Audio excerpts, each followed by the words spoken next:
name is Sanford Tran. I was a Republican candidate for Congress in the 1st Congressional District in 2014. But I'm here today to represent my own views. I'm here to testify in opposition to this bill. I'd like to start by saying that I don't think it should be legal for people to block the highways. And I think if people do block the highways, they should be forcibly removed or arrested if necessary. But I'm sitting here in opposition to this bill because I think the punishment is out of proportion to the crime. And I think it violates the First Amendment. The stiff mandatory sentencing has been ineffective in the past with the drug laws. With decades of these stiff punishment, today we're trying to reverse all those damages, and we're trying to overturn some of these convictions because the stiff mandatory sentencing, like mentioned earlier, hasn't been effective and doesn't work. One of the reasons why it doesn't work is because we end up incarcerating these people for long periods of time for minor crimes. Under the proposed law, we're asking first-time offenders to be punished between 1 and 3 years in prison, second-time offenders between 3 and 5 years.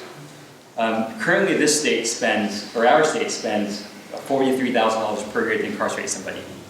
So what is it saying that if someone is peacefully protesting on the road, we'd rather lock them up for a year and spend the $43,000 to take care of them, rather than to buy a new snowplow, rather than to pay the salary of one more police officer to respond to radio calls? If the problem here is people blocking the roads, then the answer is to enforce the laws we have in the books, not to make the law stiffer or to lengthen the term of punishment. My family escaped Vietnam on rickety fishing boats because they wanted to escape a totalitarian rule. If the law proposed before us were to pass, this has put us on par with countries like Iran and China, where speaking out against the government or making the government happy might be years in prison. With all due respect to Representative Hull, who says that the situation today is different than the situation 40 years ago in Selma, he's right.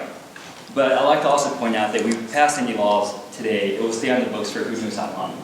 So it's not just to the situation today, but we have to be cognizant of what the situation will be 40 or 60 years from now.